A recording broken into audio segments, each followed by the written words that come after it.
Hi, I'm Will Owen. I'm a PhD student at RMIT University in the G Lab, the same as Alex who spoke before.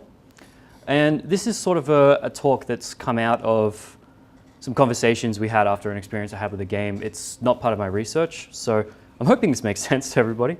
Yeah, but I'm going to be talking about sort of how genocide is present in strategy games. And I'm going to be talking sort of about strategy games in general, but yeah, I thought I'd show the 4X, what the 4 X's in the 4X genre stand for.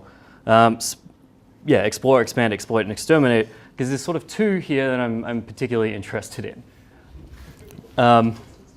Yeah, so this all started with an experience I had with the game Europa Universalis 4. I was playing. I decided to play as the Sioux, the Sioux tribe, Native American tribe, famous. Excuse me. And my plan was sort of to try and unite the different native tribes and try and repel the English and stop kind of the genocide of Native American people that I heard. Yeah, the Sioux, sort of one of the famous victims of the Wounded Knee massacre. But yeah, my first mistake with making this decision was assuming that all of the other AIs in the game kind of knew that this was in the future.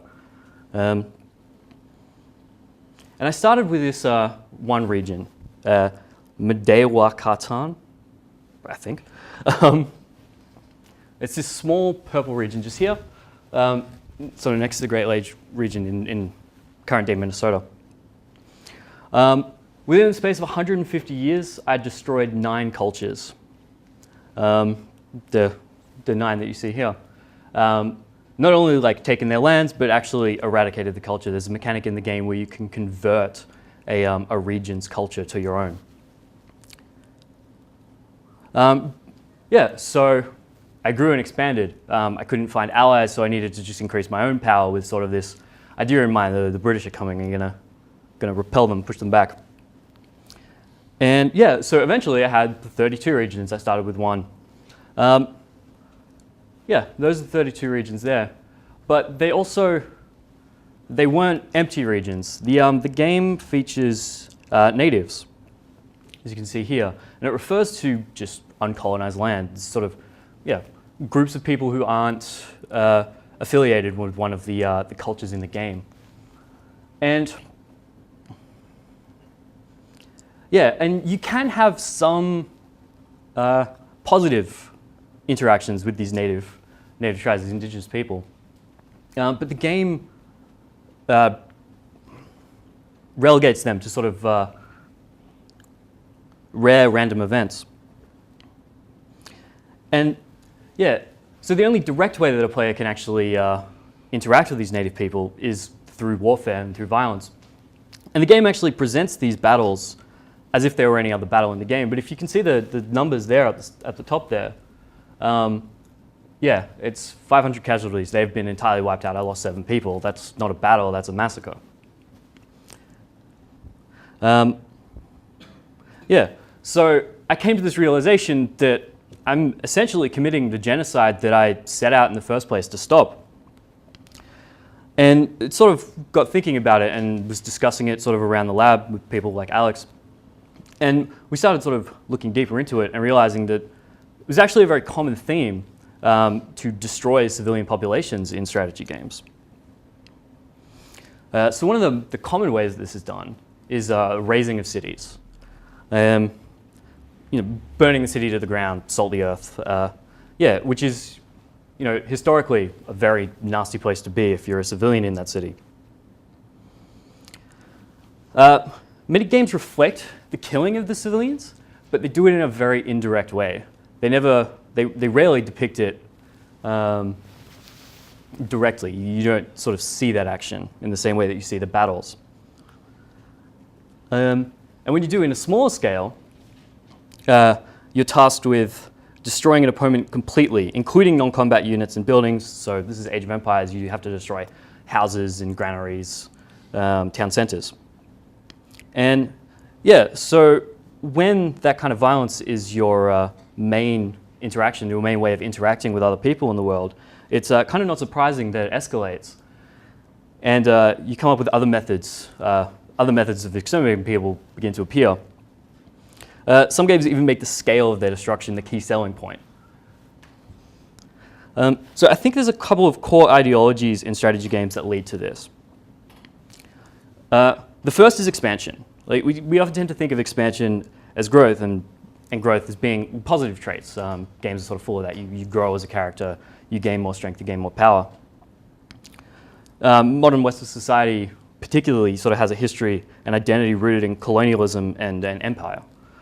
And strategy games reflect this too. They reward players for constantly seeking more land, more military power, more money, more culture.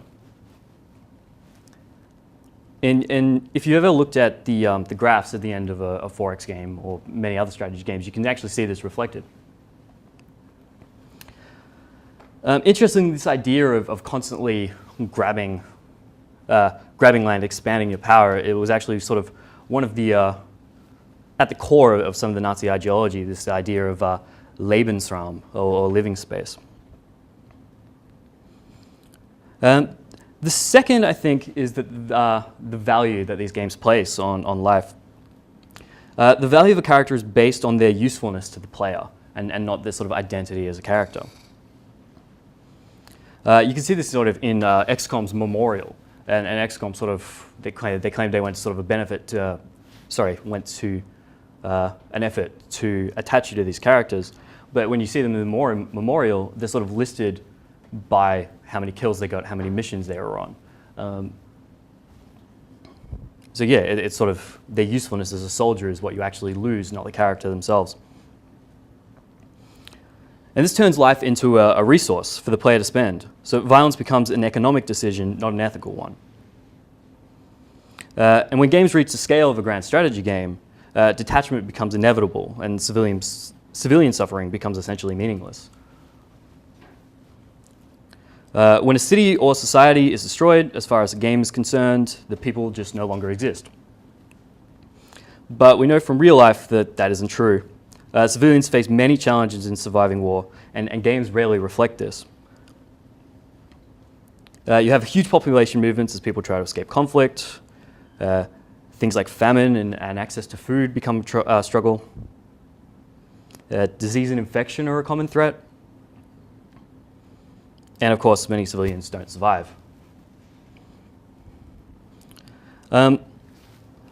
So, do these games have a responsibility to portray civilian struggles in a more realistic and sensitive light? I don't think they necessarily do. They focus on depicting specific aspects of war and often accurately reflect the tactics of the period. And I think that's okay. They don't need to do that. But I do think confronting this topic gives game designers an opportunity to really make something compelling and comment on the experiences of war outside of just battle and strategy. Because right now, war in games isn't terrible. It's fun and exciting and challenging, but not terrible. There's a space in games for games with more confronting depictions of war. And I think the response to this war of mine really shows that people are open to sort of different portrayals. So I would love to see a game where wartime atrocities have a lasting emotional effect on the world, and committing them becomes a genuine moral choice, not just a strategic or economic choice.